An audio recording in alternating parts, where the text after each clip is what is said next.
जुल्म इंसान करता कब है? कमजोर आदमी जालिम तो नहीं होता, ये तो सबको पता है, सारे लोग देखते हैं। अगर मिसाल के तौर पर मैं आपको बताऊं, किसी जुर्म में अंधा, लूला, लंगड़ा, ऐसा आदमी, लूला भी है, लंगड़ा भी है, कुछ नहीं, पैर भी नहीं, हाथ भी नहीं, आंख भी नहीं, ऐसे शख्स को कोई पकड़ करके लाए और कहे कि इसने फलां के साथ बहुत जुल्म किया है, मार धाड़ किया है, तो दुनिया हंसेगी कि वो माजूर है, वो क्या कर सकता है। ये तो बात सही है, कमजोर आदमी जुल्म नहीं कर पाता क्योंकि उसके पास वो नहीं है। इसका अपोजिट ये निकलता है कि ताकत जैसी ही आती है इंसान वैसी जुल्म शुरू करता है। ताकत, और ताकत कई किस्म की है, जिस्म की भी ताकत है, माल की भी ताकत है, पावर की भी ताकत है, मनसब की भी ताकत है। और ये तीनों ताकतें जब किसी के ऊपर चढ़ जाती हैं तो फिरौन बनता है। ये तीनों ताकतें जानते हो आप, फिरौन तन्हा 1000 लोगों से लड़ सकता था, और ताकत उसकी जिस्मानी ऐसी थी कि 90 साल तक उसको बुखार भी नहीं आया, कभी सर्दी बुखार भी नहीं, कभी बीमार नहीं हुआ। ये जिस्मानी ताकत थी।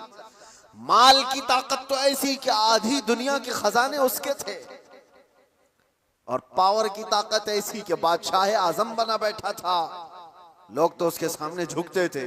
जब तीन चीजें ऐसी साथ मिल जाती हैं तो फिरौन बनने की कोशिश करता है हर आदमी। आज के दौर में भी मेरे अजीजों, ये तीन चीजें बड़ी आजमाइश के साथ आती हैं कि जुल्म से अपने आप को बचाओ।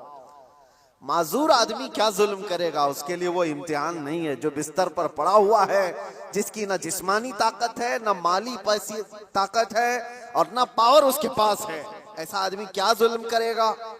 जुल्म वो करता है जिसके पास ताकत हो, और ताकत वाले के साथ इम्तिहान भी ज्यादा है।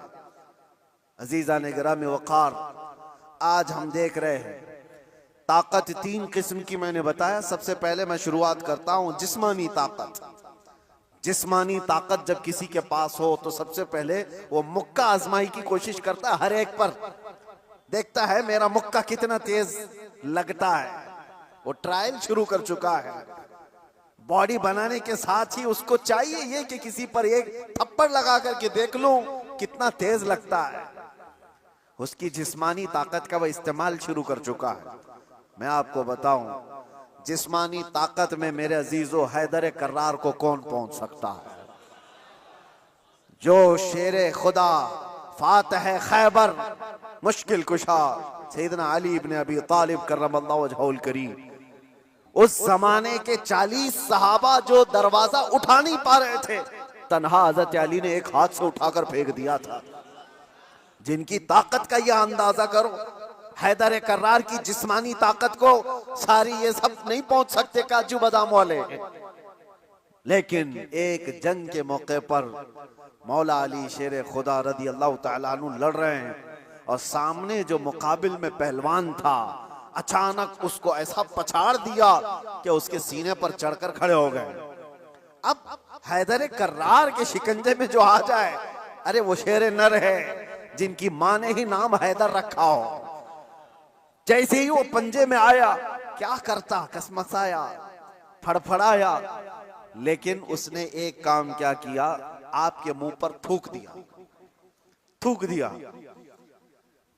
जाहिर सी बात है, लास्ट मोमेंट पे आदमी ये कोशिश करता है कि मैं मर ही रहा हूं तो सामने वाले को कुछ करके चला जाऊं। उसने थूक दिया। ऐसी मोमेंट पर ताकतवर का गुस्सा डबल हो जाता है।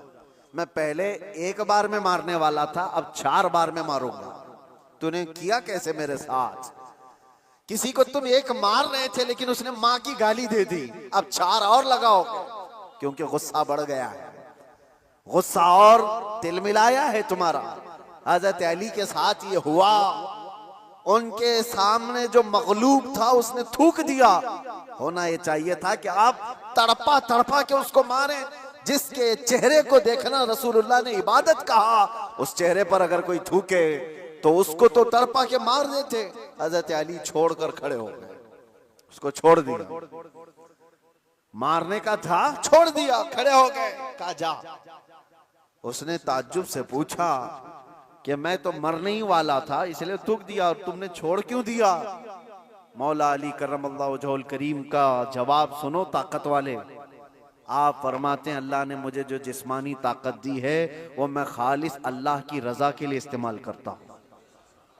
जब तूने थूक दिया तो मेरा नफ्स शामिल हो गया। अब अगर मैं मारता तुझे तो बात ये होती कि तेरे थूक के बदले में मैंने मारा है। मैं तुझे मुझ पर थूकने के बदले नहीं मार रहा था, तू अल्लाह और उसके रसूल का दुश्मन है इसलिए मार रहा था, और ये नफ्स शामिल हो गया इसलिए मैंने छोड़ दिया। ताकत का इस्तेमाल ऐसे वक्त में कोई करके दिखाए। मेरे अजीजों, आज तो हाल ये, किसी को क्रिटिसाइज नहीं कर सकते। अभी कुत्ता बोल दो तो क्या करते हैं हम, तो जा क्या है ना इनको कहा नाम लेकर कुछ नहीं, उसके बावजूद भी एक बड़ी आजमाइश से गुजर कर क्या है, बर्दाश्त की ताकत नहीं है। मौला अली करमल्लाहु वजहुल करीम को उनके सामने दुश्मन मगलूब ने थूक दिया, तब छोड़ दिया आपने। कहा मैं अपने नफ्स के लिए नहीं लड़ता, अपने नफ्स के लिए नहीं।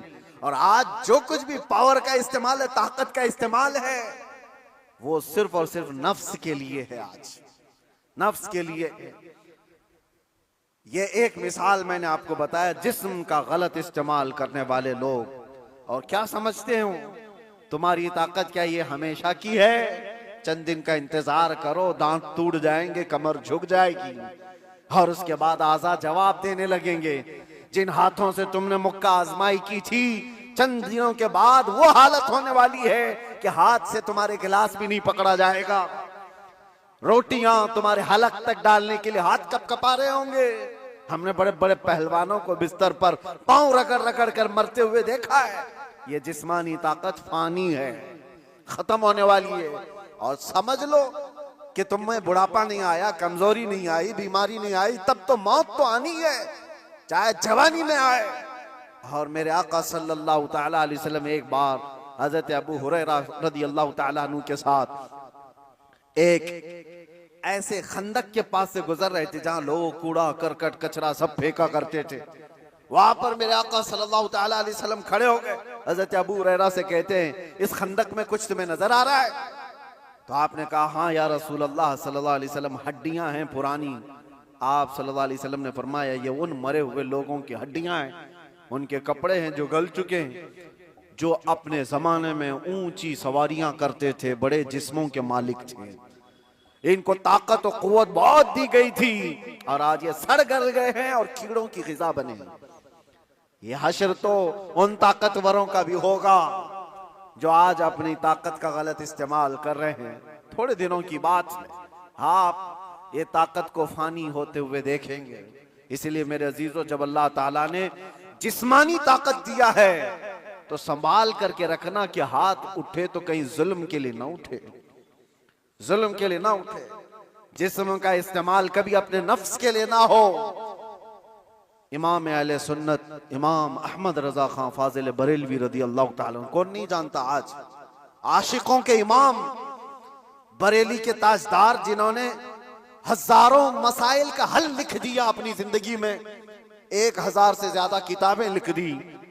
और वो शहंशाह वक्त, अपने जमाने के कुतुब, मस्जिद में एतिकाफ में बैठते थे रमजान में, लेकिन एतिकाफ की हालत में भी मुसलसल इल्मी काम किया करते थे। एक बात थी, आला हजरत जैसे फकीह, उनके जैसा बड़ा आलिम जिसके सामने दूसरे कई उलमा अपने घुटने टेक देते हो, एतिकाफ की हालत में तवज्जो, जैसी ही इफ्तारी हो जाती तो आपके खादिमों में से, घर से जो खाना लाया जाया करता था, एक बच्चा था 12 साल का, वो तो शदान लेकर के आता था, इफ्तारी और सहरी पहुंचाता था मस्जिद में।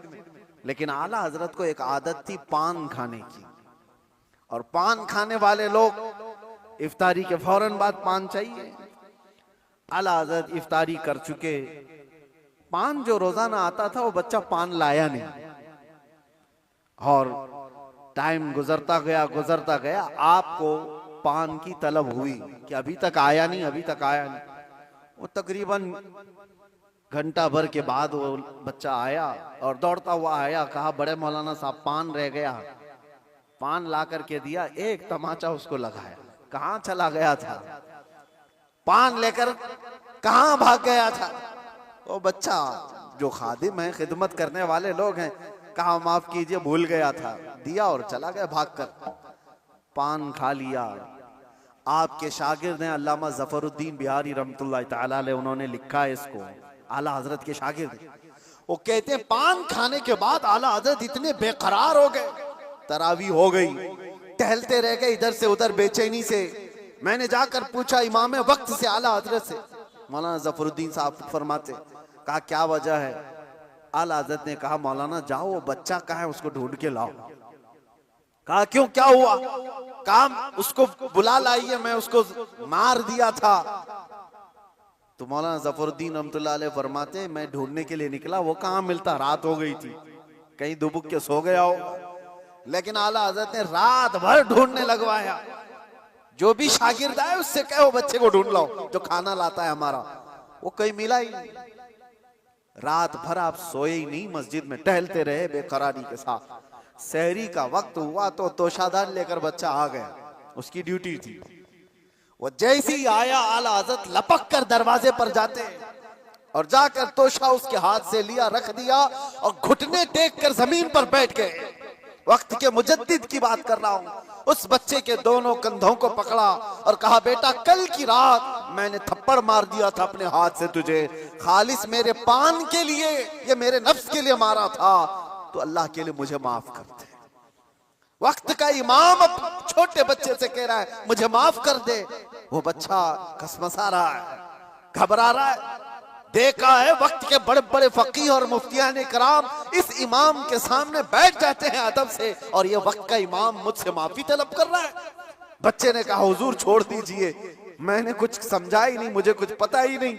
आला हज़रत ने कहा नहीं ऐसा नहीं होगा, तू कह दे माफ किया। मौलाना जफरुद्दीन फरमाते हैं मैं देखता खड़ा था। आला हज़रत कह रहे हैं कल क़यामत के दिन अगर रसूलुल्लाह सल्लल्लाहु अलैहि वसल्लम ने मुझसे पूछा ऐ अहमद रज़ा क्या तेरे अंदर अल्लाह ने ताकत इसलिए दी थी कि तू अपने पान के लिए छोटे बच्चे पर हाथ मारे, मैं क्या जवाब दूंगा उस दिन क़यामत के दिन। आला हज़रत उसको पकड़ करके थाम रहे, तो उस बच्चे ने कहा कि ठीक है मैं माफ कर दिया। आला हज़रत कहते हैं बच्चों को इख्तियार नहीं है माफ करने का, बच्चों को मसाइल है, वो मालिक नहीं है।